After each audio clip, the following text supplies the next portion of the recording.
I found a strange flyer advertising trick or treat for treasure. I wish I'd never seen it. Now I can't escape. Nothing is working. I can't get out. Every time I try it's the same. I never should have been fooled by that damn flyer. Treasure. Yeah, right. I will be lucky to get out of this alive. It started with that weird paper I found on my car in the parking lot earlier today. It was some sort of flyer advertising. Trick or treat for treasure. Real gold, precious gems and more. All yours for the taking. If you are brave enough. Join us tonight at 5 p.m. October 30th, 2024 at the Center Street Mall. If you dare. Costumes mandatory. It seemed like some sort of event or contest. I started to wonder if there was a legitimate prize or if this was some sort of scam. If it was some sort of Halloween contest and they were giving out actual treasure, I might be in for it. I was getting kind of crappy hours this time of year at work, so I would not turn down the prospect of a big prize. I had no plans for Halloween Eve anyway, so I thought, what the hell, why not? As I was reading the flyer and making my decision, my friend and coworker Scott clapped me on the back and asked, "What are y'all reading?" I regarded him and showed him the flyer. Some kind of contest. Check it out. There might be a legit prize or something. We should go. He raised an eyebrow but did not hesitate too long before responding. Yeah, let's do it. Nicole might want to go too. She is always down to check out Halloween decorations and spooky shit. So she would love an excuse to go trick-or-treating. I will call her now. It was decided and we went home to get ready. I got a blue jumpsuit and Michael Myers mask and took an empty pillowcase like I used to when I was a kid going trick-or-treating. I figured if they really did give out valuables to the winners, it might be a take all the loot you can carry and I would need something to haul it in. I felt a bit silly. But if it was real, I wanted to be ready. I got in my car and drove off to pick up Scott and Nicole. Scott was dressed as a pirate and Nicole was dressed as a witch. We regarded each other's costumes and enjoyed the nostalgic feeling of getting ready to go trick-or-treating. We arrived at the location at 4:50 p.m. and got out. I thought it was a bit strange since the Central Street Mall had been closed down due to a fire that destroyed much of the building. It had never reopened, but I guess somehow these people got a permit to host an event here. We found a few other people waiting there in costume, so at least we were not alone. I was looking around for some sort of event official to see if we should wait in a specific area. Scott and Nicole had struck up a conversation with two people wearing a ghost face and zombie getup. I waited and watched my phone, and at 5 p.m. on the dot, a large black van pulled into the parking lot. It had tinted windows and a small logo on the side that said, "Trick or Treat." It parked nearby and a tall man in a large white sheet that made him look like a cheap ghost stepped out. He spoke very curtly saying, "Is this everyone?" I looked around and saw a decent group of other people and we all nodded in unison. He clapped his hands together and proclaimed, "Good, very good. Now a few ground rules about how this is going to work. The old stores in this mall have been converted into a haunted village. So, we have a large group of makeshift houses with real hardwood doors, decorations and everything, besides the eye candy of our authentic set. They have something I know you will all be interested in. You are allowed and encouraged to knock at every door and trick or treat as normal. The gifts these tenants give out will run the gambit from cash to valuable gems, gold and silver. All of this treasure is real. I assure you. You are of course allowed to keep whatever you can take out." The group seemed excited and were about to cheer at the declaration. But the man in the ghost costume interrupted and held out his arm in a flourish and continued. Now you might be thinking, what's the catch? Well, I am glad you asked. Once you are in there, you will not be allowed out until you can find the main door's release switch. But I must warn you, it is well hidden, on top of whatever you can get with your trick or treating. If you are able to make it out, you will win a prize of $100. We all gasped when we heard the crazy amount of prize money. If they were willing to shell out that much to the winners. I was thinking that this was going to be tougher than I expected. The man in the ghost costume resumed his explanation. Now you will not be alone in there. Besides the villagers, there is something else that stalks the shadows. This other visitor is there for treats of its own, and if it catches you, well, let's just say you will be out of the contest. I heard a grim chuckle coming from underneath the cheap sheet and figured he was trying to play out the scary angle to this event. He continued with his instructions. Now the people in the village are there to help, but only if you follow their rules. You are to remain in costume at all times. You are to say trick or treat at every door. You are not to try and enter their houses no matter how desperate you are. You are to say thank you after visiting each house. You are not to try and sneak out through any other means.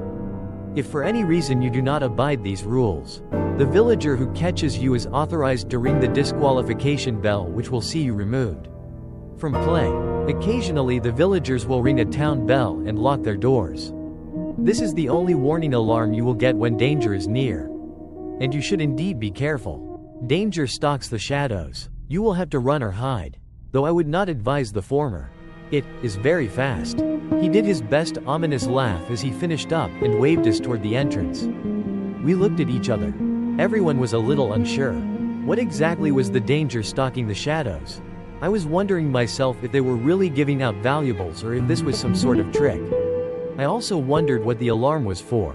I wondered if the danger was a person in costume trying to scare us like a haunted house. It seemed like if you broke the rules or got caught, you would lose your loot. As I was contemplating the rules, Nicole asked a question. What happens if we need to leave early? Like for a legitimate emergency? Is there some sort of emergency exit? We saw the man under the sheet shake his head and respond, "No, I am afraid you will have to exit like everyone else. If you are unable to continue, then I would suggest finding a good hiding spot and waiting for your fellow participants to open the door. Once you are in, the front door will be the only way back out. Also, cell phones must be checked at the door. You will be able to retrieve them when you leave. Don't try to sneak them in. That will be considered a violation of the rules. No unfair advantages. If anything is not agreeable and you do not wish to participate, let us know now. Otherwise, enter and conquer your fears. Good luck." He waved his hand and it seemed he was departing before answering any other questions people had. There was some sort of staged fog or smokescreen and he had suddenly vanished. The little magic act elicited a few cheers of awe for the stunt. But I wondered what we were supposed to do to get in. As if on cue, there was a loud rumbling sound and the heavy-duty doors on the entrance swung slowly open. Next to the door we saw a small lock box with an aperture wide enough for our phones. One by one we dropped them in. I did not feel great about doing so and I was even more paranoid this was a scam and we were going to come back and they would be gone. Scott and Nicole dropped their phones in and moved on. So I just did the same. We moved beyond the threshold with our small group. There were 15 people when we had arrived. Yet when I looked around before stepping through the door, it seemed we had lost 3. A dozen players in total moved into the darkness and braced ourselves for the challenge.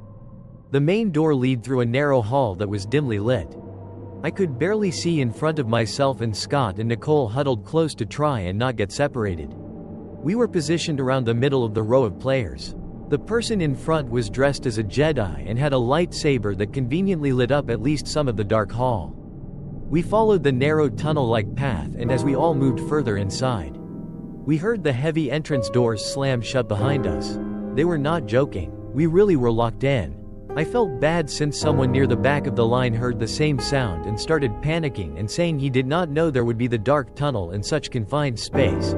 He said he had claustrophobia and needed to get out. Another player stayed behind with him and his pleas for help and knocking on the door faded as the rest of us moved further in. Fortunately, we soon saw a much stronger source of light. We had arrived in the so-called village. The area, which I think used to be the mall's food court, had been transformed into a Dark Ages-style town square. The light was emanating from a large bonfire in the center of the square. The smoke wafted up into an open skylight that allowed for some ventilation. There were huddles of small houses that looked handmade and very authentic to the theme they were going for. "This is so cool," Nicole shouted out in glee as she admired the decorations. Besides the houses and other structures, there were a lot of other cool details. I had to hand it to them. The smaller flourishes were awesome. There was fake blood on doors and the ground. Large dents and slash marks were on many surfaces. Even if I lost, I thought this might still be fun just for the experience. Scott and Nicole shared in the enthusiasm of arriving and we looked at each other and smiled and said about our treasure hunting. Scott pulled us along saying, "Come on, let's hurry, the others have already started." He was right, the rest of the players had split up and were knocking at doors while we stood there. I agreed with him and pointed to the first house on the left and said, Alright, let's start on the left and work our way in a nice circuit around the square, and we can move further and then. Let's see if they really are giving away treasure. We moved up to the first house and knocked on the door. An older-looking woman wearing a domino-style face mask answered. She looked at us and waited, and I couldn't believe I almost forgot on the first house. We all said it together. Trick or treat. The woman smiled and reached into a small pouch she carried and produced 3 large red objects. She dropped them into our bag, and I looked down and saw something I could barely believe. The treat was a gemstone which looked like an actual cut ruby. I could not tell, but based on the size and guess of the carat, it looked like it would run several $1,000s. Scott looked on in disbelief and asked, "Do you think this is real?" And Nicole's eyes widened when she saw hers and indicated, "I think these are real." Holy shit, they were not joking. We gotta do more. Let's go. We were about to leave, but I remembered a rule right before we got burned by it. I turned around and said, "Thank you." Scott and Nicole followed my lead, and after we thanked her for the incredible treasure, she closed her door and we moved on to the next house. We visited 2 more houses and were surprised and delighted by the offerings. The second house gave out gold bars which also looked completely authentic, and the third house was handing out billfolds with $1,000 in cash inside them. 3 houses in and we felt rich already. We eagerly moved on to the 4th house when we heard a bell ring and raised voices. It sounded like an argument and someone was shouting in the distance. We approached and saw a man dressed in a devil costume banging on a door to one of the houses. The bell chimed again from inside and the man in the devil costume screamed, "No, it's not fair, I just forgot. I was going to say it. You can't kick me out. Come on, I need this money. This is bullshit. You can't just make me leave. I am taking this money, you can't stop me." He went on into an even worse tirade of colorful language, and it seemed like the issue was he had forgotten a rule and was out now. We watched on as he continued to rage. Suddenly another bell chimed in the distance, answering the first, and we heard a louder bell ringing from somewhere in the town square. This was followed by the sound of bars being placed on the interiors of doors and lights being turned out. Guys, we should hide. I think that is the alarm." Scott and Nicole nodded, and we found an area with a few crates next to the last house we had visited. The other players dispersed as well except for the man in the devil costume who kept pounding on the door of the villager who had caught him breaking the rules. The rest of the area became deathly quiet, and suddenly I felt a disturbing chill in the air and heard the faint rustling of something large moving nearby. I was wondering if the person in the stalker costume was supposed to bounce people if they broke the rules. We all watched on in our hiding places as the light dimmed near the house and the man in the devil costume turned around and noticed the entire area was empty. "Alright then, I will go, but I am taking the stuff I got so far. Just try and stop me." He was not going without a fight. I wondered how they would handle someone disrupting the game. I did not have to wait long. A looming shadow appeared behind the man as he was bellowing his challenge. He paused and was just turning to face it when it crashed down onto him, and there was a blood-curdling scream and he had vanished. The man was gone, and all that was left was a red stain where he had been standing in a fallen bag. I was impressed at how realistic it was. I wondered if some of the other players were plants and they were trying to help them put on a show. Other players hiding nearby were gasping out loud, and some were trembling in their own hiding spots. It was quite the show. Even I was getting a little tense. As I was considering what was going on, Scott moved out of our hiding spot and crept toward the red stain where the man had been and whispered, "Mine now." He was quickly grabbing the contents of the man's bag, and a big smile spread on his face as he saw the gems and cash that he would be taking. I was concerned since I did not hear anything to indicate it was safe to resume. Then I heard that same rustling sound and saw the shadowy form appear behind Scott. Before I could issue a warning, it was over. He was not pulled up and away though. Scott was hit from behind and fell on his face. The attack looked too real and sounded like actual impact and painful tearing. My immersion was broken and I was suddenly very concerned. I went to check on him. I was not going to let some actors actually harm my friends or anyone else. I heard a disturbing gurgling sound and a horrible crunching and chewing and then running. The town bell rang again and the lights came back on and the trick or treating could resume. Nicole and I went up to Scott, who had not gotten back up yet. We guessed someone would escort him to the exit since he was out. When Nicole touched Scott, He did not respond, and when she rolled him over, she let loose a haunting shriek. I looked down at what she had seen. Scott had half of his head removed, sliced clean off. He was laying on the ground dead. Warm blood soaked the area around his lifeless corpse, and I saw in nauseating detail the better part of his brain leaking onto the floor. I dropped my own bag in disbelief and horror. It was not just for show. They were actually going to kill us if we were caught. Nicole was still screaming and starting grasping at my arm, shouting that we needed to leave. I agreed, and we went back the way we had come from and sprinted to the main door. We heard screams from elsewhere in the village, and it signaled that others had realized the true danger and horror of what was really happening. We were not alone in our flight, and a couple in Raggedy Ann and Andy costumes were ahead of us and arrived at the door and started pounding on the massive gate, screaming to be let out. We moved up next to them and added our own chorus of pleas. But there was no response. My heart sank when I remembered that the only way to open the door was to find a well-hidden switch. No exceptions. I pulled Nicole aside, and she was near catatonic with fear. I tried to help her focus and spoke as softly but directly as I could. Nicole, I know you are scared. I am too, but we need to get out. The switch. We have to find it. They are not going to let us out. We have to find the switch to open the door. She started to settle her breathing down and nodded her head and agreed. I know. Just, I can't believe they killed him. I can't believe they're doing this. What was that thing? How was it so fast? That can't be a normal person. It looked like a monster. She was starting to lose it again, and I told her, I don't know. I have no idea. It does not matter. We need to find that switch to get out of here alive. Please, we need to go now. Nicole followed me, and I tried to convince the others by the door to help us search. They kept trying the door, and eventually the girl dressed as Raggedy Ann said, Maybe it can't get us by the door. It is not here. It is near the houses. We are staying here. As soon as it opens, we are getting the hell out of here. I could not begrudge their fear, but I was concerned that it might not be that easy. We really needed all the help we could get looking for the switch.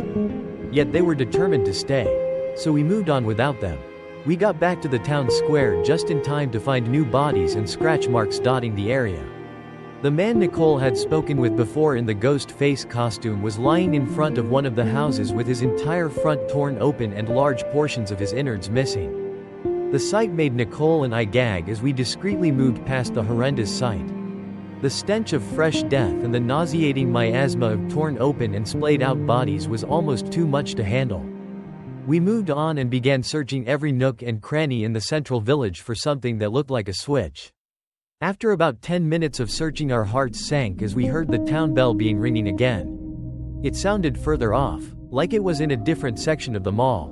We had not moved much further in, so we did not know how much of the mall had been converted into houses. To play this sick game, despite the distance, we did not feel safe. So we hid in the same spot as before and waited until the all clear was sounded. I had an idea that was born out of desperation, but I thought of a way we might be able to escape. I looked at the central bonfire still crackling and burning. Then I looked to the skylight and I thought we might be able to escape if we could get up there. I had no idea if we could find the switch in time before we were killed, so any other escape would be welcome. I told Nicole the plan and we started searching for anything like sections of rope or large ladders we could use. Even the crates or something we could stack. The man in the Jedi costume came back into the square and saw what we were doing and offered to help as well. He had a harrowed look on his face and his prop lightsaber had blood on it. We had stacked some crates and found a length of rope that might reach the top. We would have to find a way to launch the rope up another 10 feet or so. Fortunately, there was a small pipe or fixture visible on the roof near the panel, and it was feasible that if we threw the rope up like a lasso, we could catch onto it and climb up and escape through the skylight. I was concerned since I had not done a rope climb since high school gym class, but having my life on the line was a good motivator. We made the loose, lasso-like section at the end of the rope, and after trying and failing to hook the pipe, we succeeded after the 20th try. The man in the Jedi costume, who was named Frank apparently, had volunteered to go first. He gave the rope a strong pull and it held. He grabbed on and started hoisting himself up the rope. He was in pretty decent shape since he was making good progress. He was just a few feet from the skylight when we heard a bell ringing from below. We looked down and saw a person standing in front of their door watching us ascend and ringing the bell. We shouted for Frank to hurry up, but we saw something above that made us all freeze in fear. It was a shadow that was moving on the ceiling, and it climbed into view, obscuring the dim light coming through the skylight. We heard a guttural snarling sound and a snap of gnashing teeth, and suddenly Frank was falling. We all leapt off of the crates and tumbled down to get out of the way. Frank plummeted nearly the entire 28-foot drop from the ceiling. He struck his head on the stacked crates and smashed onto the floor with a horrifying crunch. I had rolled off to the side and broken the worst of my fall. I saw Nicole nearby on her side trying to get to her feet. Frank was motionless, and when I saw the amount of blood pooling near his prone form, I knew he was likely dead. I looked back up, and the haze of smoke obscured my vision. Something was still up there blocking the ventilation. I saw the glimmer of yellow eyes regarding me, and I heard a chilling and visceral growl that froze my blood. It was still here and still hunting us. I moved quickly and tried to get to Nicole and help her to her feet. But before I could act, there was an explosion of movement, and I saw a looming shadow on top of my own. I barely had time to throw myself to the side and avoid the crashing form of the creature as it left a giant dent in the ground where it had landed. In desperation, I managed to pull myself behind a wood panel that was sticking out from one of the houses. I looked back and saw the thing that had been hunting us. It was the first time I had seen it for longer than a brief second, and what I saw was a nightmare made manifest. It had jet black fur that seemed to shift and blend into the darkness itself. Prodigious claws nearly a foot long each emerged from the distorted hands of the thing. The face was still shrouded by some impenetrable darkness, except for the piercing yellow eyes that followed every movement of its intended prey with precision. The loud bestial breathing of the thing was awful, and its breath smelled like death and decay. I had no idea what I was looking at, but the best analogy my fear-addled mind could conjure was a werewolf mixed with pure, hateful shadow. I managed to drop low, and the eyes did not track me by some dumb luck. I breathed a sigh of relief and then a gasp of horror as I remembered Nicole was still out there. I lifted my head as much as I dared to look out into the square and saw the nightmare beast towering over her prone form. I heard her voice cry out and scream, "No!" before it was silenced by a single terrible strike that sprayed the whole area with her blood. It was too much, and I covered my head and huddled there behind the panel, hyperventilating and trying to come up with some plan to survive this. Scott and Nicole were both dead, along with who knows how many other participants. I had to try something. After the all clear was sounded, I slowly emerged from my hiding spot and saw that Nicole's body was gone. All that remained was a pool of blood. I said a prayer for her and for Scott and left the morbid scene. I was on my own now, but I had to find that switch. I looked at my bag of treasure and sighed dejectedly. Not much use if I die before getting to spend it. The only treasure I needed was to leave this place alive. I moved past the first village and into another section which told a similar tale to the first. Blood and body parts, giant scratches, and sometimes the remains of people's treasure bags. I had an idea and walked up to a door and knocked. A man emerged wearing a plague doctor costume, and I said, "Trick or treat." He handed me what looked like an uncut diamond, and I would have been thrilled before the reality of this place had been revealed to me. I thanked him and immediately followed up by begging him, "Please man, if you know where the switch is, tell me. You cannot just sit here and watch us die. I don't know what kind of crazy operation this is, but if you are all involved, then you are complicit in all these murders. Please, you don't have to tell me. Just give me a clue, a direction, something. Just give me a chance." He started to close the door, and I considered kicking it in and forcing him to help, but his hand was already on a small silver bell, and I realized I would be signing my own death warrant by doing so. Reluctantly, I left the house and searched around for a different path. I saw something out of the corner of my eye that looked different. It was a small piece of metal sticking out of a wood wall panel. I thought I had found the switch, but instead it seemed to be a door of some sort. It was a wall covering blocking one of the old entrances to the mall's technical corridors that go behind the stores and connect them. My heart leapt. I thought I had found another way out. I entered the corridor and sealed the way behind me. It was very dark and I could barely see where I was going, but I pressed on. After walking a few minutes, I saw a light ahead and almost let out a cheer of joy when I saw an emergency exit door at the end of the corridor. My relief was short-lived, however, when I pressed the handle and the door held fast. I looked for a lock or something and saw nothing. I pressed harder and then started slamming my shoulder into the door and kicking it. My legs and shoulder were on fire. But I persisted, and eventually there was a cracking sound and some give. Several more attempts saw the door swing wide, and I was confused when instead of the outside it appeared to be another corridor. I rushed on through, and after a few minutes of moving through the hall I found another door.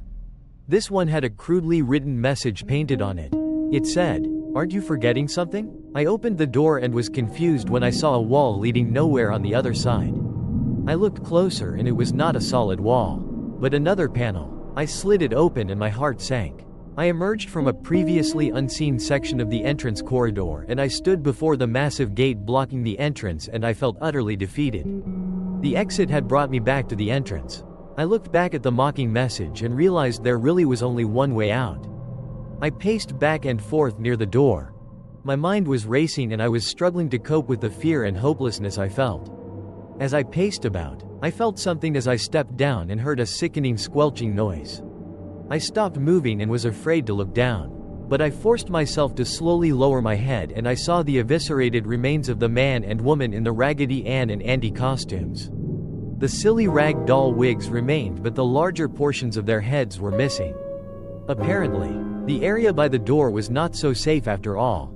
The bell rang again and I was shocked out of my horror and into action. All I could bring myself to do was flee in a panic back the way I had come. I quickly sealed the panel and door behind me, just as I heard the slavering, growling sound of the beast stalking through the hall. I fled back the other direction and moved past the door I had taken to get into the technical corridor. I was hopeful this direction would lead somewhere, but I found a dead end. I slumped against the wall and stopped to rest. I knew at that point there was no easy way out. The fear and realization were starting to sink in. I was trapped. There was no choice. I would have to go back in and look for the switch again. I heard the bell through the wall and heard more running and crying. Then screaming and death as even more players were picked off by that nightmare creature. I have been sitting here for I don't know how long. It feels like it has been a few hours, but I can't tell for sure. I don't know what to do or how long this will last. I don't think it can get me in here. But if I stay, I can't find the switch and get out. I don't think anyone else is going to get to the switch. I might be the last one left. I don't want to die. I have to try something. There is one area I have not checked upstairs. I thought I saw a strange light coming from a corner near an abandoned area close to the houses up there. I did not have time to check, but that could be it. That could be the switch. I have to find it. I can still get out. I just have to try. I am going to open the door now. The all-clear alarm has sounded and hopefully I have some time. It's now or never. I step out into the waiting darkness and break into a run. Last Halloween I was stalked by the devil. I was working the closing shift at Footworks, the shoe store crammed into the far corner of the Chapel Hills Mall. Halloween was supposed to be a night of fun, but instead, I was stuck stocking sneakers for minimum wage. I only had a half hour left on my shift, and I could feel the seconds crawling by. The clock on my phone felt frozen at 7:30 p.m. I drummed my fingers on the counter, trying to stay awake. My manager, who was supposed to help close, had ducked out for an early smoke break and never came back. Most of the customers had already thinned out, but there were still a few stragglers wandering around the mall. My phone buzzed in my pocket. A text from my friend Ben. Ben, yo, you coming tonight or what? I sighed. I'd been dodging the question all day. Ben's Halloween party was supposed to be the big event of the night. Half of the school was going, including all of my friends, but I hadn't planned on going. After my shift was over, all I really wanted to do was just crash in my bed. I started typing, probably not, when another text popped up. Ben, don't be lame, man. It's Halloween. I stared at the screen, my finger hovering over the keyboard. It had been a while since I'd done anything fun, and even though I didn't have a costume, I could probably grab something cheap from the Halloween store on the way. I wasn't exactly Mr. Social, but maybe it wouldn't hurt to get out of the house for once. Yo, a voice called from the store entrance. Breaking my introspection, I looked up and saw Ben and Derek walking into the store like they owned the place. Ben flashed a grin, his hands stuffed in his pockets.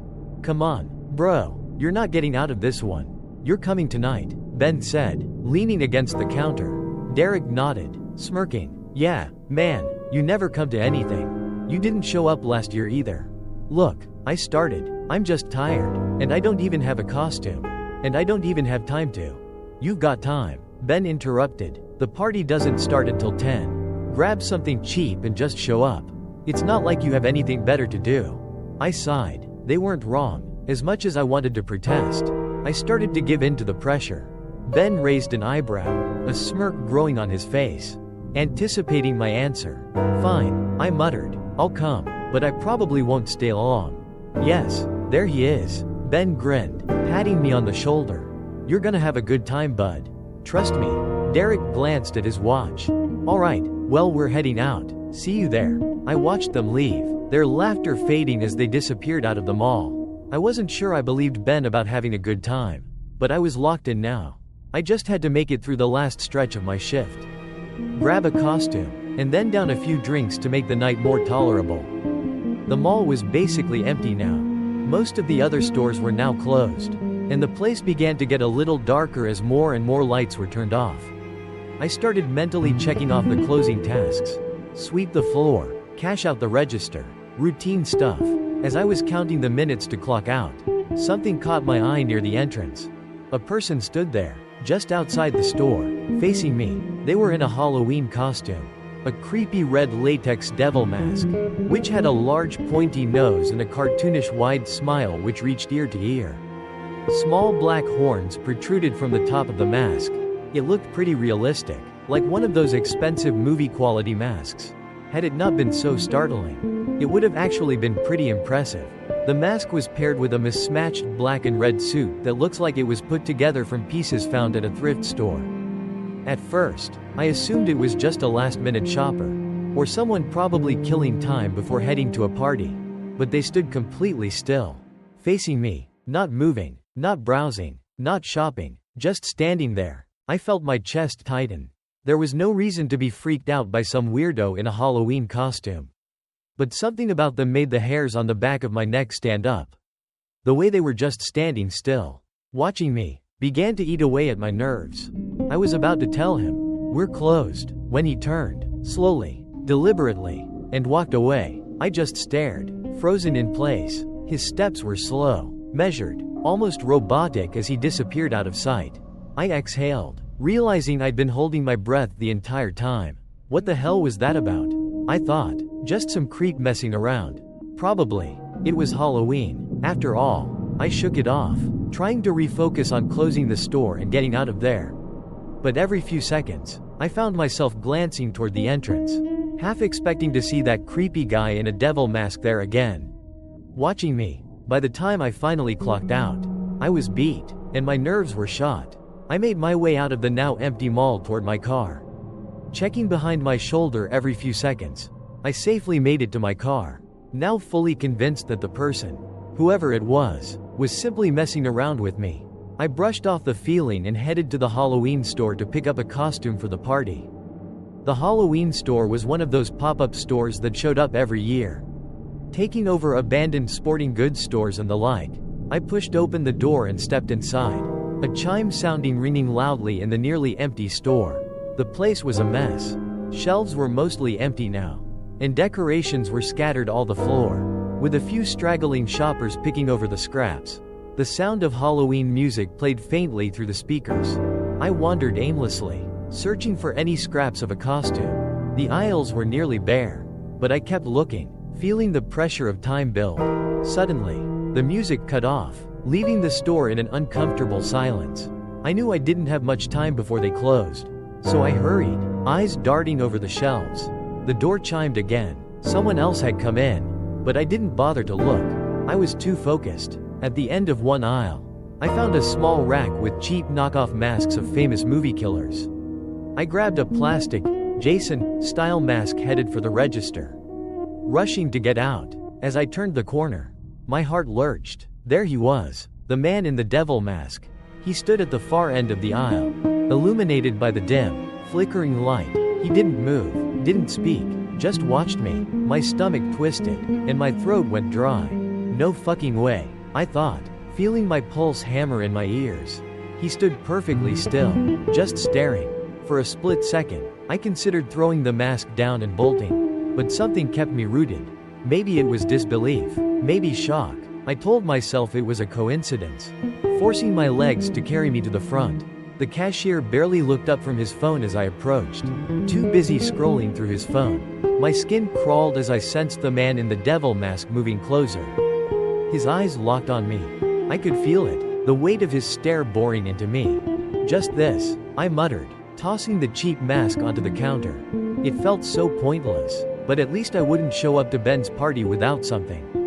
The cashier rang it up slowly, the beeps of the register cutting through the heavy silence. I kept my head down, resisting the urge to look back, but I knew he was still watching me. "That'll be $10.53, the cashier said, snapping his gum, finally glancing up at me. I handed him the crumpled bills, my hand shaking slightly as I grabbed the change and shoved the mask into a bag. Without another word, I made a quick escape toward the exit. The bell chimed again as I pushed through the door, and the cold night air hit me like a splash of water. I exhaled sharply, tension easing from my shoulders. Instinctively, I glanced over my shoulder, half expecting to see him, the man in the devil mask, standing at the entrance, following me still, but there was nothing, just the empty store and a couple of people loitering on the sidewalk. He was gone, again. I shook my head and got in my car. I kept reminding myself, it's Halloween, creepiness was just part of it. And besides, I had bigger things to worry about, like not making an idiot of myself at Ben's party. By the time I got to Ben's place, the party was already in full swing. Cars were parked up and down the block, and I could hear the bass from the music thumping before I even stepped out of my car. The house was decorated to the nines, fake cobwebs hanging from the trees, jack-o'-lanterns lining the walkway, and orange lights flickering in the windows. I could hear Rob Zombie's Dracula blasting from inside the house. I pulled the plastic hockey mask out of the bag and slipped it over my face. It wasn't much, but it would do. I didn't feel like going all out for this party anyway. I just wanted to blend in, have a few drinks, and hopefully avoid any awkward moments with people. The front door was wide open, and people were spilling out into the yard, already tipsy and laughing too loud. I stepped inside, and the smell of beer and sweat hitting me immediately.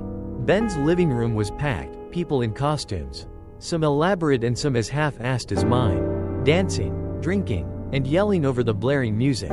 "Hey, you actually came." Ben appeared out of nowhere, clapping me on the back hard enough to nearly knock me over. He was wearing a vampire costume, complete with fake blood dripping from his mouth. "Yeah, well, you didn't really give me a choice," I said jokingly, raising my voice to be heard over the music. "Here, grab a drink," Ben shouted, shoving a plastic cup of beer into my hand before I could protest. "We're playing beer pong in the kitchen. Come on." I hesitated. Beer pong wasn't really my thing, but it was better than standing around awkwardly in the corner. "Sure, yeah, why not?" I followed him into the kitchen, where a crowd had gathered around a table lined with orange plastic cups. Someone had set up a fog machine, and the room was filled with swirling white mist, making it hard to see more than a few feet in front of me. I took a swig of beer and tried to relax. It was just a party. After all, we played several rounds. The beer had begun to do its job with loosening me up, and I was actually starting to have fun. For a moment, I even began to question myself on why I didn't come out more. But just as that thought occurred, out of the corner of my eye, I saw him again. The figure, that devil mask, that long pointy nose and wide smile. He was standing in the living room, just beyond the edge of the crowd, perfectly still like he had been at the store. He didn't move or try to talk to anyone. He just stood there, watching me. My throat went dry, and my stomach twisted into knots. What the hell was he doing here? How did he follow me here? I blinked, half expecting him to disappear, like a trick of the light. But when I looked again, he was still there. He raised his hand and gave me a slow, taunting wave, and turned to leave. Maybe it was the drinks, or maybe it was the feeling of security from the crowd. But anger began to boil up inside me. I set my drink down and pushed through the crowd, trying to keep him in sight. I wanted to grab him and find out who he was and why the hell he was following me. But by the time I reached the living room, he was gone, just like that. I scanned the room, my heart pounding in my chest. People were laughing, talking, and dancing like nothing was wrong. I thought about telling Ben, but what could I say? That some weirdo in a devil mask had been following me around all night? He'd just think I was being paranoid. I needed to calm down. I told myself it was just some guy playing a prank. Maybe someone who had been at the mall earlier and recognized me. Or maybe it was someone I knew just messing with me. It was Halloween. People were supposed to be creepy. I grabbed another beer, took a long drink, and forced myself to relax. It was just in my head. It's nothing to worry about. I didn't stay at the party long after that. After a couple more beers and some awkward small talk, I made my excuses and slipped out. I just wasn't in the mood anymore. All I could think about was that guy. Every time I turned around, I expected to see him and his devil mask, standing there, just watching. It was a relief to get back to my car and leave the noise and chaos behind. The streets were quiet as I drove home, the occasional group of teenagers in costumes still wandering the sidewalks. My parents' house was only a few blocks away, and when I pulled into the driveway, everything seemed peaceful. The porch light was on, and the pumpkins were lit on the front porch. I parked and walked up the front steps, fumbling with my keys as I unlocked the door.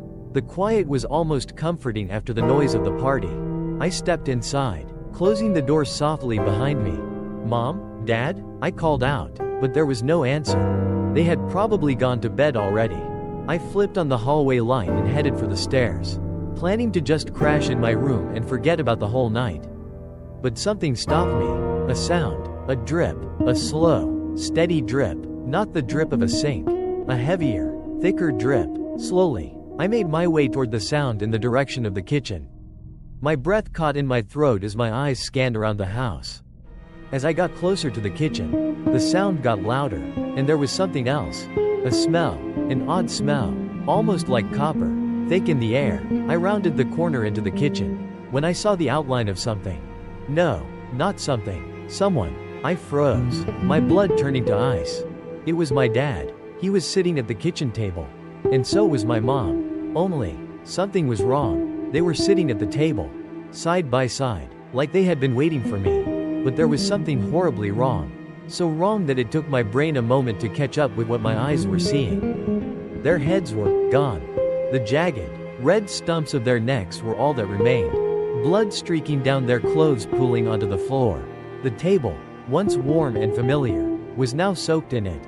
My stomach lurched, but I couldn't tear my eyes away. I stood frozen, in shock, every muscle locked in place as my brain struggled to process the nightmare in front of me. At first, I wasn't able to comprehend if what I was seeing was real or some twisted hallucination. And then, I saw him. The man, the devil, was standing in the corner, almost blending into the shadows. He was big, much bigger up close, and his posture was unnervingly calm. In each hand, he held a head, their heads, by the hair. The thick strands twisted around his fingers. In his hands, I saw the source of the sound. Blood dripped from their severed heads, landing on the tile floor with a soft, rhythmic plip, plip, plip. The sound was horrible, and for a moment, all I could hear was the sound of the dripping and my own heartbeat. He didn't move, he didn't flinch, he just stood there, perfectly still. His arms were reached up toward me, holding my parents' heads proudly, like two trophies. I couldn't breathe. I wanted to scream, to run, but I was frozen in fear. I slowly backed away, step by step, my eyes never leaving him. His head didn't turn, his body didn't shift. He just stared, with that pointy nose, that huge, red smile, as if he were frozen in time. I kept moving backward, my chest tightening with every inch I gained. The last thing I saw before I turned and ran was the man still standing there in the corner. Heads dangling from his hands, utterly motionless, his cold eyes boring into me. He never moved, and somehow, that was worse. I turned and ran. I didn't stop until I was halfway down the street, gasping for breath, my hands shaking as I fumbled for my phone. My fingers barely worked as I dialed 911, my voice trembling as I told the operator what had happened. When the police arrived, the house was empty. The man, the devil, was gone. They never found him. The police chalked it up to some kind of gruesome home invasion. But I knew the truth. He had been following me the whole night, maybe longer, watching, waiting for the perfect moment. He had wanted me to see, to know. He chose me for some reason. That was last Halloween, when my life was forever changed. I'm terrified he is going to come back for me this Halloween. I'm terrified that at any moment, I'm going to see that mask again.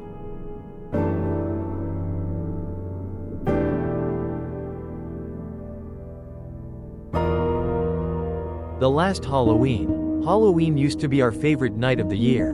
But as we got older, the magic wore off. The thrill of trick-or-treating was a thing of the past. And haunted houses didn't scare us like they used to. So, when Sam suggested we all meet at his place to reclaim Halloween last year, we mostly shrugged it off. We were 17, too old for all that. But hanging out sounded better than spending the night scrolling on our phones. The four of us, Sam, Maya, Eli, and me, met up in Sam's basement. We tossed around the idea of watching a horror movie marathon, maybe telling some ghost stories. But then Maya, grinning with a nervous kind of excitement, pulled out something she'd been hiding in her backpack, an old, battered Ouija board. This wasn't the cheap plastic kind you get at the store. No, this was something ancient looking, carved from dark wood, with letters and symbols scratched in by hand. Where'd you get that? I asked, eyeing it warily. Maya shrugged. Antique shop near the edge of town. The owner tried to tell me not to buy it. Said it had a dark history, or something, she said with a laugh. Sam chuckled. Come on, we're not kids anymore. A board game's not going to scare us. We set the board down on the ground, and I felt a chill settle over me. The basement felt darker, colder, as though something had shifted the moment the board appeared. But not wanting to be the one who chickened out, I joined them around the table, placing my fingers on the heavy planchette. I could feel the weight of it, cold and strangely rough, pressing against my fingertips. Maya took a deep breath, her voice barely a whisper. Is anyone here with us? At first, nothing happened. We exchanged glances, half smiling, trying to shake off the creeping sense of dread. But then, slowly, the planchette began to move, dragging our fingers along with it. It spelled out YES. I tried to pull my hand away, but it felt stuck, as though something cold and invisible was pressing it to the board. The room grew colder, and a sour, stale smell filled the air, something rotten and damp that made me want to gag. What? Who are you? I managed to stammer, my voice barely audible. The planchette moved again, spelling out FRIEND. The word seemed to mock us, each letter pressing into my mind, chilling me to the core. Eli tried to laugh it off, but his voice was shaky. Just some prank. One of you guys is moving it, he muttered, though he looked as terrified as I felt. What do you want? Maya asked, her face pale, her fingers gripping the planchette so tightly her knuckles were white. PLAY. The air felt like it was pressing in on us, like something unseen was squeezing the life out of the room. I could feel my heart pounding, each beat sending another wave of panic through me. But I couldn't pull away. And then, as though mocking us, the planchette spelled out one more word, STAY. I heard a faint noise, a low, almost animalistic growl coming from the dark corner of the basement. The shadows seemed to shift, stretching and twisting, and as I looked closer, I realized it wasn't just a shadow. It was something huge, slowly forming out of the darkness. The creature stepped into the candlelight, and I felt my stomach drop. It was towering, at least 8 feet tall, shrouded in a tattered, hooded cloak that barely concealed its grotesque form. Beneath the hood, I could make out the twisted face of a ram, its horns spiraling out and curling around its head like a crown. The eyes were a deep, burning red, sunken into deep sockets, fixed on us with a hunger that made me want to run and never look back. The torso was disturbingly human, muscular and twisted, but from the waist down, it had the thick, furred legs of a goat, ending in massive, cloven hooves that clacked against the basement floor with every step. Its rancid breath filled the room, the stench so foul I thought I would be sick. It grinned, showing sharp, yellowed teeth that looked like they could tear through bone. Stay, it hissed, its voice a low, guttural growl that seemed to reverberate through my bones, locking me in place. I wanted to scream, to run, but my body wouldn't obey. The creature reached out, one massive, clawed hand closing around Sam's neck, lifting him off the ground as if he weighed nothing. His face turned red, then purple, his eyes wide with terror as he clawed at the creature's grip. His legs kicking uselessly, there was a sickening crack, and his body went limp, The creature dropped him to the floor, his lifeless eyes staring up at the ceiling. I felt Maya's hand tighten around mine, but she was frozen too. Her face twisted in horror as the creature turned its gaze to her. Its rancid breath washed over us, and it whispered, "Play," as the planchette also moved to spell the word. Before I could even think, it reached out, grabbing her by the arm and yanking her back into the darkness. Her scream echoed in the basement, a raw, desperate sound that was cut off too soon. And then she was gone. Eli and I moved, our fingers finally breaking free from the planchette. We bolted up the stairs, our footsteps pounding, our breaths coming in gasps. But just as Eli reached for the door, he froze, his body twisting as if something had gripped him from behind. He let out a strangled scream, his face contorted in agony before he was pulled back down the stairs, disappearing into the darkness. I didn't stop. I tore through the door and into the night, running as fast as my legs would carry me. I didn't look back until I was miles away, collapsing on the sidewalk, my chest heaving, my mind reeling. I went to the police, tried to tell them what happened, but they just stared at me, their expressions skeptical. They questioned me like I was lying or losing my mind, asking if I'd been drinking, if maybe I'd imagined it all. I could see it in their eyes. They didn't believe me. They never searched the house, never looked for Sam, Maya, or Eli. Instead, they told me to go home, to get some rest, to let it go. But I can't let it go. I can't shake the feeling that the creature is still out there, waiting. This Halloween morning, I felt it watching me from the shadows, heard the faint clack of hooves on concrete, smelled that rancid breath that haunts my nightmares. I know it's only a matter of time. As I left my house this morning, on my front porch was the board, "Expect this time." There were dark, reddish-brown stains on the letter that spelled out each of my friends' names. As I sit here and write this at work, I can feel it behind me. I look down the hallway and I see a shadow hide behind a corner. It's waiting for me.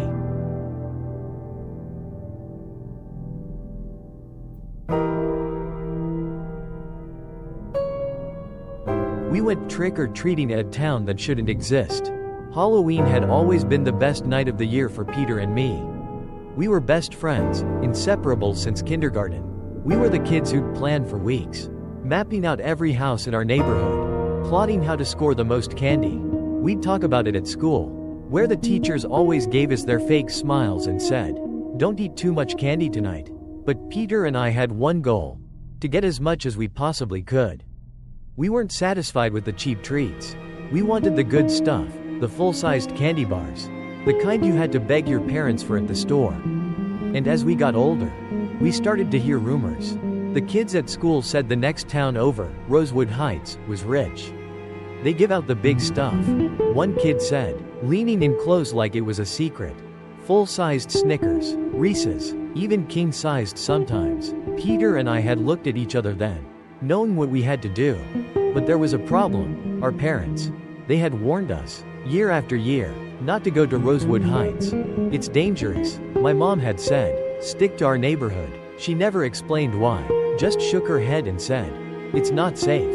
We didn't believe her. Peter didn't. At least, they just don't want us to get better candy than the other kids. He'd scoff. I agreed. Kind of. I mean, how dangerous could it be? It was just another neighborhood. After all, the only thing different about it was that they had more money. That's all. So that year, we decided, we'd go to Rosewood Heights. We'd hit every house, and then we'd come back with bags full of candy. It was foolproof. When Halloween finally came, we were buzzing with excitement. I remember the thrill of the night air. Crisp and cool. The smell of fallen leaves and faint smoke from people's chimneys. We raced through our own neighborhood, our pillowcases getting heavier with each stop. But no matter how much candy we got, it wasn't enough. Peter kept saying, "It's nothing compared to what we'll get at Rosewood Heights." As the night wore on and the other kids started heading home, we stood at the edge of our town, looking over at Rosewood Heights. From where we stood, we could see the neat rows of houses, each one bigger and fancier than the ones we were used to. The lawns were immaculate, not a single blade of grass out of place. There were even carved pumpkins on every doorstep, perfectly lit. "Let's go," Peter said, his eyes gleaming. "We'll be back before anyone notices." We crossed over, excitement bubbling up in our chests. As we walked down the first street, I couldn't believe how perfect everything looked. The houses were like something out of a magazine. Perfectly painted, with manicured bushes and clean driveways. Every door we knocked on opened to a smiling face. And just like we'd heard, they gave us full-sized candy bars, Snickers, Reese's, Twix. Our pillowcases started to get heavy. But we kept going, house after house, collecting more and more. The people, though, they were a little strange. At first, I didn't think much of it. People smile on Halloween, right? But the smiles in Rosewood Heights were different. They were too wide, too forced. The eyes behind them were empty, like they were putting on a mask. And not the fun kind you wear with a costume. It made me uneasy, but Peter just laughed it off.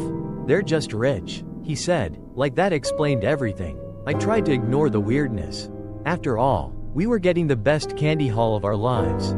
But when we reached the last house on the block, something felt wrong. The house was different from the others.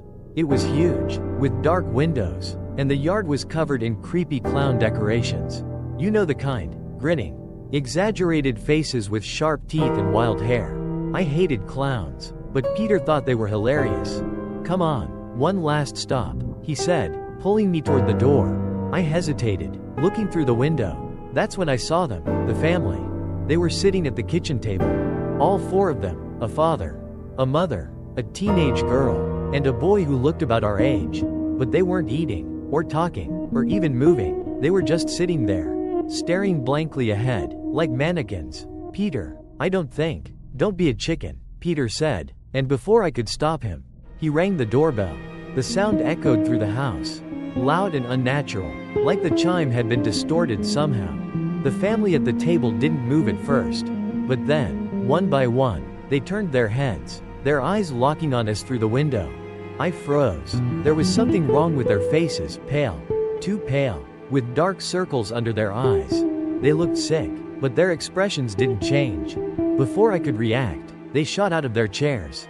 I mean, they didn't get up, they moved, like they were being pulled by invisible strings. Like puppets, all of them at once, rushing for the door.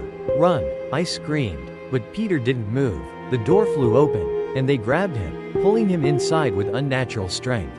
Peter barely had time to scream before the door slammed shut. I could hear him shouting, but it was muffled, like the house itself was swallowing his voice. I didn't think. I dropped my pillowcase full of candy and ran, my heart pounding in my ears. I could hear footsteps behind me, fast, closing in. Every house on the block suddenly lit up, one by one, like a chain reaction, and then the doors started to open. And the people, the same people who had given us candy just minutes before, were stepping out. Only now, they weren't smiling. Their faces were twisted, like the clowns in the yard, with sharp grins and eyes that gleamed in the dark. They were coming for me. I ran faster than I ever had in my life, zigzagging between houses, through yards, jumping over fences. I could hear them getting closer, their footsteps heavy on the ground. My lungs burned, my legs screamed in pain. But I didn't stop. I couldn't stop. I was almost caught once, a hand brushing against my arm as I sprinted down a driveway. But I slipped through their fingers, my fear driving me forward. Somehow, I made it out of Rosewood Heights, my legs shaking, my breath ragged. The streetlights of my own neighborhood were a blur as I ran straight home. I didn't look back. I didn't dare. When I burst through the front door, my mom was waiting for me, her face pale with worry. "Where's Peter?" she asked. But I couldn't answer. I just ran to my room and crawled under the covers, shaking uncontrollably. I didn't sleep that night. I lay there, staring at the ceiling, trying to forget what I had seen. But every time I closed my eyes, I saw Peter being dragged into that house. I heard his screams, echoing in my head. The next morning, there was a knock at the door. It was Peter's parents. They looked worried. His mom asked me if I knew where he was. Said he hadn't come home last night. I wanted to tell them everything, but the words wouldn't come. I was too scared. Soon, the police were called. They searched the neighborhood, questioned me and my family. I told them about Rosewood Heights, about the people, the house, the clowns, but no one believed me. They thought I was making it all up, that I was just a scared kid telling ghost stories. The search for Peter went on for weeks, but eventually, the case went cold. That was 28 years ago. Peter's face was on the news for a while, plastered on missing posters all over town. But as time passed, people stopped looking, stopped caring. And Rosewood Heights? I could never find it again. It was like it had disappeared, vanished without a trace. Every time I tried to go back, the streets were different, the houses were gone. It was like the town had never existed at all. Now, I'm the only one who remembers. Halloween is coming again, and for the first time in 28 years, I know what I have to do. I'm going back to Rosewood Heights. I don't care if it's a ghost town, or a nightmare I can't escape. I'm going back to find Peter. Wish me luck.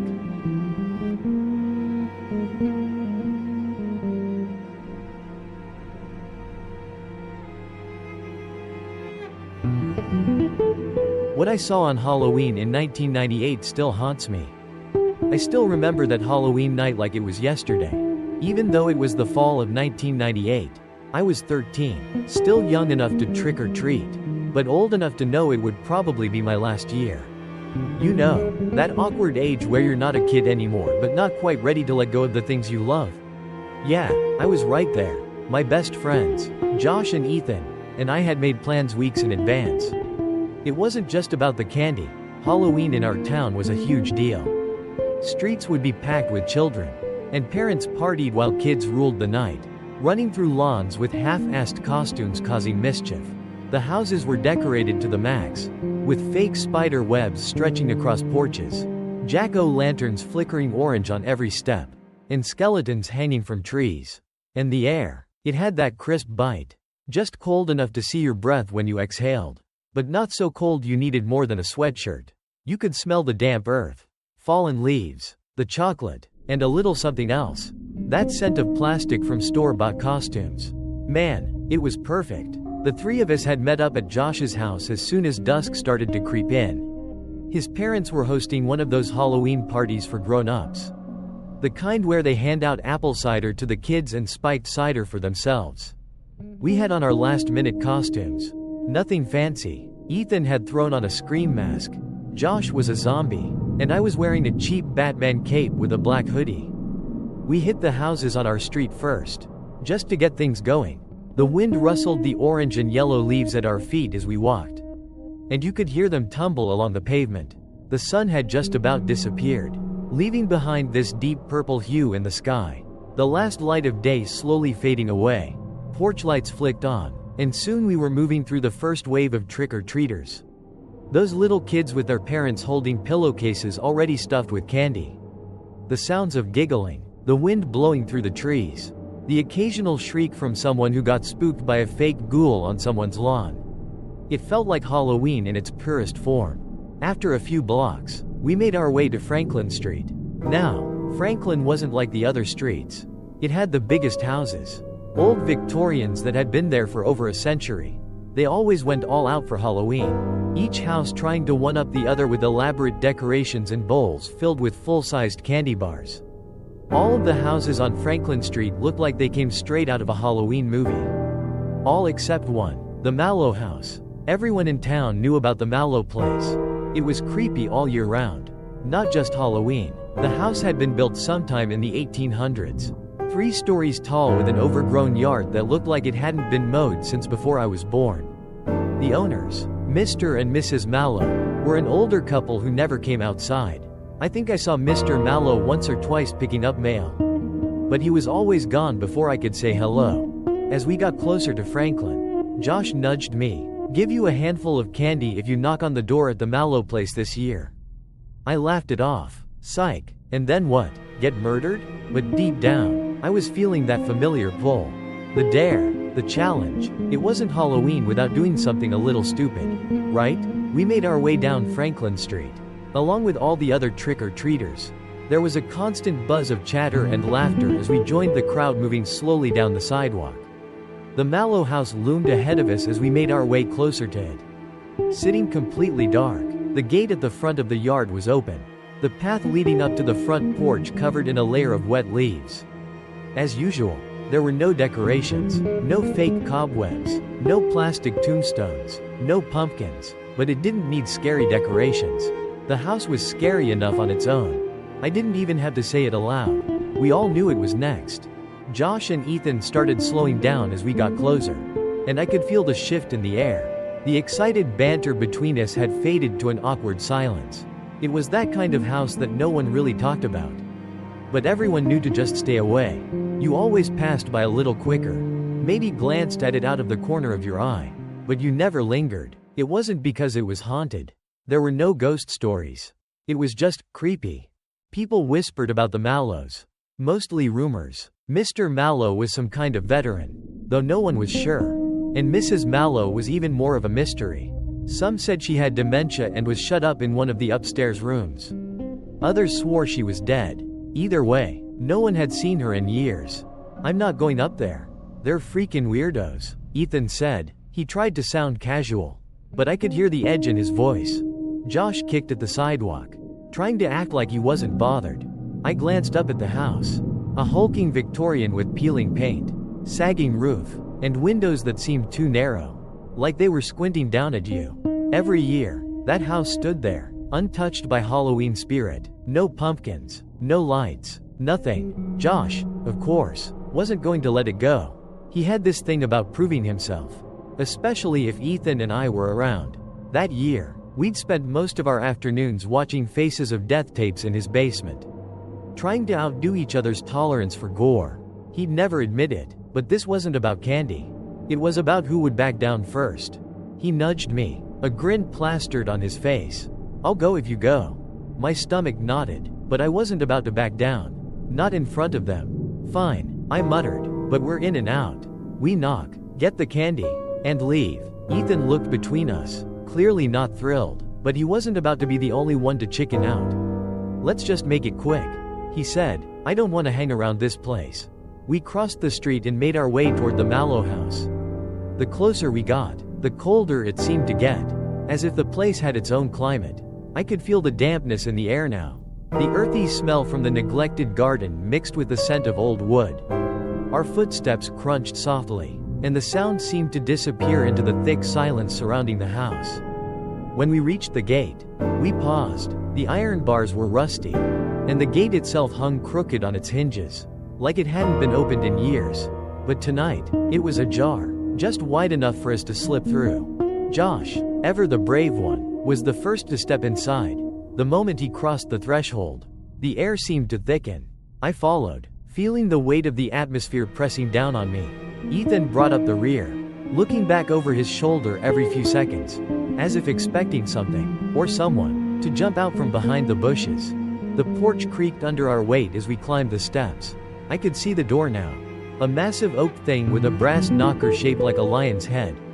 It looked ancient, the kind of thing that looked like it belonged in a museum. The windows were dark, covered with heavy curtains that looked like they hadn't been opened in decades. I couldn't shake the feeling that we were being watched from behind them. I reached out and grabbed the knocker. I hesitated for a second, my hand hovering over the cold brass, before bringing it down with a loud thunk. The sound echoed through the house, hollow and unsettling. We waited.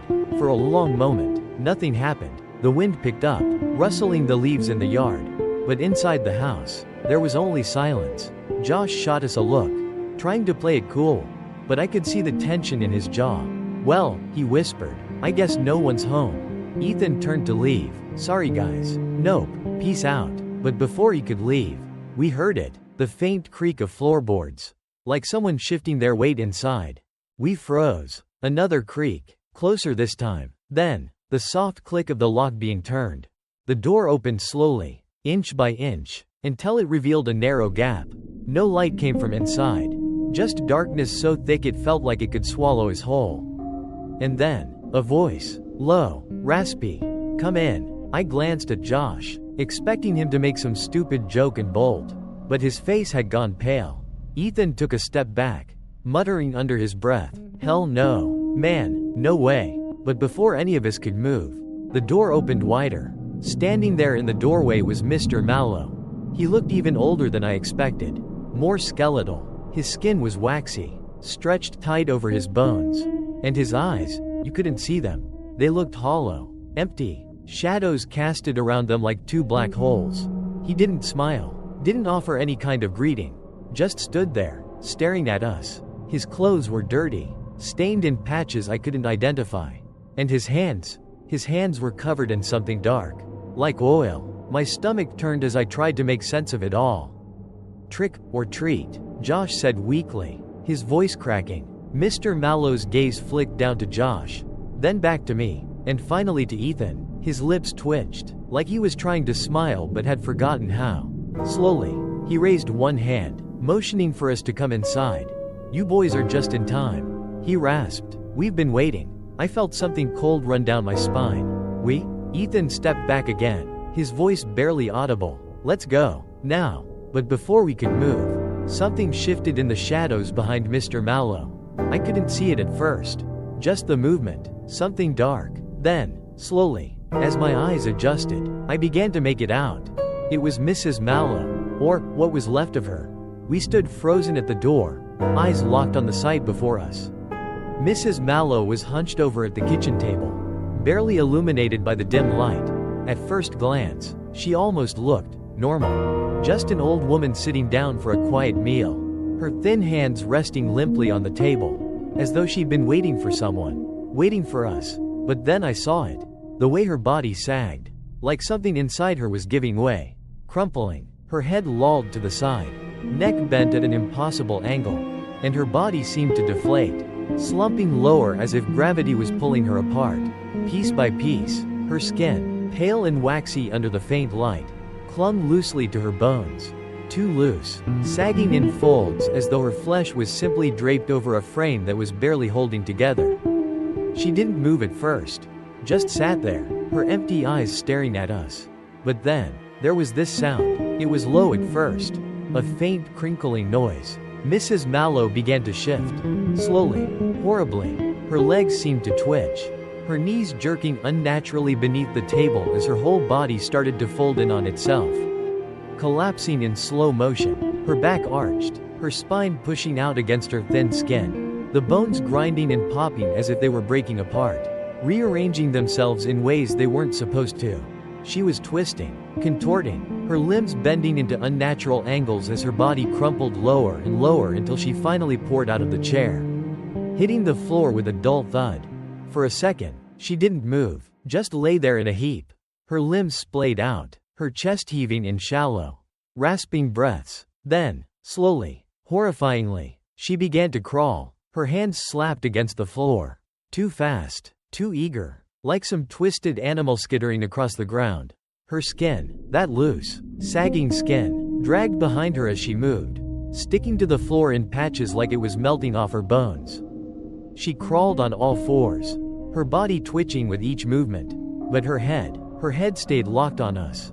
Those empty, hollow eyes fixed on us, unwavering, like she could see us even though there was nothing there behind them. Nothing but blackness. Her mouth hung open, jaw unhinged, but instead of words, a wet, gurgling sound bubbled up from her throat, thick and choking, like she was trying to speak. But something inside her was broken. I couldn't move, I couldn't breathe, my legs were locked in place, my mind screaming at me to run, but my body just wouldn't listen. She was getting closer, too fast, her hands slapping against the floor, her joints popping and grinding with every jerking movement. And her face, God, her face, it was rotting, decaying, skin peeling away from her cheeks in thick, wet strips, revealing the gray flesh beneath. The stench hit us then, thick and rancid, the unmistakable smell of something long dead, something that had been festering in the dark for far too long. Josh let out a strangled gasp, his voice barely a whisper, and he grabbed at my sleeve. "Run," he said, his words trembling. "Now." But I couldn't tear my eyes away from her. She was almost at the door now, her gnarled fingers reaching out toward us, clawing at the air, reaching out for us. Suddenly, her body convulsed, her back arching violently as her whole frame shuddered. Then she collapsed again, her head hitting the floor with a sickening crack. But she didn't stop. She kept coming, crawling, scraping, inching closer and closer. Josh was the first to break. He shoved past us, bolting down the steps and back toward the street. Ethan and I were right behind him, not looking back, just running as fast as we could. I could hear the door creak shut behind us, but no footsteps followed, just that horrible silence. We didn't stop until we were halfway down the block, gasping for breath, hearts pounding in our chests. I glanced back at the Mallow house, half expecting to see them standing there, watching us, or worse, chasing us. But the porch was empty. The door closed. We didn't say anything for a long time. Just stood there, gulping down cold air, staring back at the Mallow house, expecting something. But nothing happened. The place was dark and silent again, like it had always been. I could still see the faint glimmer of that dim porch light. But otherwise, it was just another shadow on the street. Ethan was the first to speak. His voice was hoarse, shaky. What the hell was that?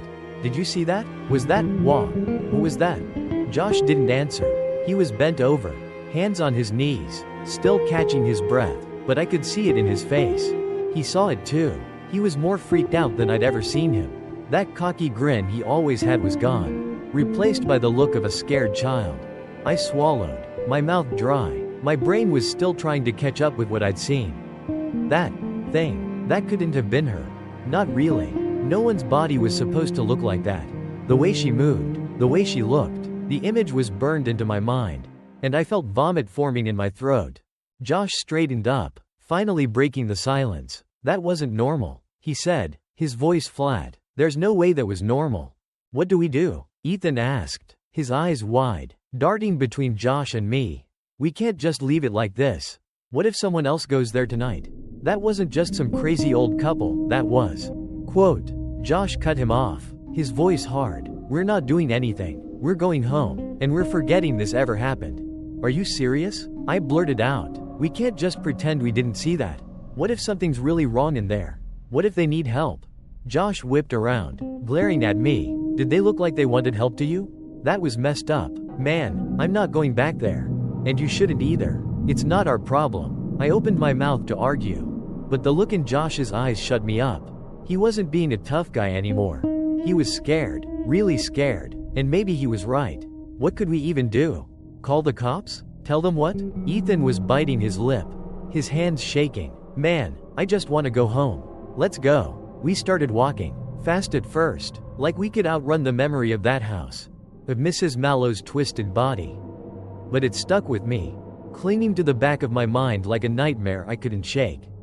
By the time we reached Josh's place, the adrenaline had worn off, leaving us exhausted and rattled. We didn't even bother to check the rest of our candy haul. The excitement of the night had soured, curdled into something darker, something we didn't want to talk about. Josh's parents were still in the living room when we barged in, laughing with their friends, oblivious to what had just happened. For a second, the normalcy of it made me feel unhinged, like maybe we had imagined the whole thing. But I knew we hadn't. I could still see the way Mrs. Mallow's body moved, like a puppet with tangled strings. I'm going to bed, Josh muttered, not even bothering to say goodnight. Ethan and I mumbled something in return, but no one was in the mood for conversation. We were all too busy replaying what had just happened, trying to make sense of it. Ethan and I headed upstairs to Josh's room, but neither of us bothered to change into pajamas or unpack our sleeping bags. We just laid there, staring at the ceiling. Every creak in the house, every groan of the floorboards made my heart jump. I kept picturing Mrs. Mallow's face. No, not her face, her mask. That's what it looked like. A mask stretched too tight over something rotten underneath. I couldn't shake the feeling that she'd been watching us, not just looking at us, but really seeing us, like she'd marked us somehow. It was a stupid thought, but it stuck with me all night. I was terrified I'd wake up, and she'd be standing over me. Eventually, I must have fallen asleep, but it wasn't restful. My dreams were a mess of dark hallways, twisted bodies, and eyes. Those hollow, empty eyes staring through me. When I woke up the next morning, my skin was slick with cold sweat, my heart still pounding. We didn't talk about the Mallow house the next day. Not really. Josh was quiet, distant, which wasn't like him. He usually couldn't stop running his mouth, but now he just mumbled answers, kept his eyes down, and didn't crack a single joke. Ethan left early, muttering something about having to help his dad with some yard work. But I knew he just wanted to be out of there. I didn't blame him. The whole thing felt like we had stumbled into something humans weren't supposed to see. I left soon after, walking back to my house in the cold autumn sunlight. But the daylight didn't help. The world felt quieter, heavier. I couldn't get rid of the uneasy feeling sitting in my chest. Like something bad was coming for me. That night, I kept thinking about what Mr. Mallow had said. We've been waiting. Waiting for what? Why had they opened the door for us? I tried to push the thoughts away, but they wouldn't leave. Every shadow seemed a little too dark. Every creak of the house a little too loud. I didn't sleep well for days. And then, about a week later, I heard the news. Mr. and Mrs. Mallow were dead. It wasn't until the smell started leaking out of the house that the neighbors called someone to check on them. They found Mr. Mallow dead in his recliner. He had been dead for weeks. Mrs. Mallow. They found her body upstairs, in a chair, rotting. The coroner said she must have been dead for at least a year. Mr. Mallow had never told anyone. But I saw her. I saw both of them. We all did. That night, I swear, we saw her moving, walking, staring at us with those dead eyes. I didn't believe in ghosts, but I couldn't explain what we saw. Josh wouldn't talk about it. Neither would Ethan. We all just went back to our lives, pretending like it hadn't happened. But it stayed with us, lingering in the back of our minds. A memory we didn't want but couldn't shake. The town boarded up the house and left it to rot. No one wanted to buy it. No one even wanted to even get close enough to tear it down. But every year, near Halloween, when the air turns cold and the leaves start to fall, I think about that night, about what we saw, about what really happened in that house. That sound, that wet crunch of her body as it hit the floor. It's burned into my memory. I swear I can still hear it sometimes, like an echo in the back of my mind. I had been right. That was in fact the last year I ever went trick-or-treating.